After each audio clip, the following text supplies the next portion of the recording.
Сопот Мурла.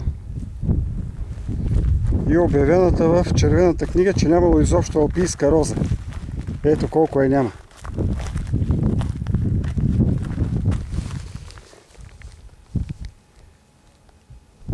Това всичкото ще цъфне след това. Това е чуприка.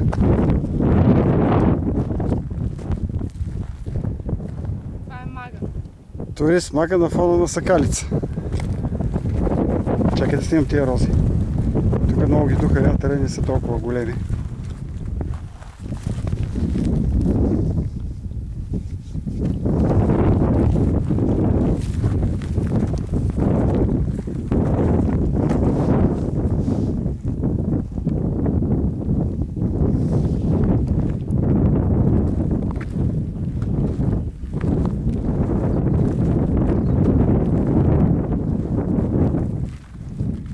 Дерето с най-прекия стар път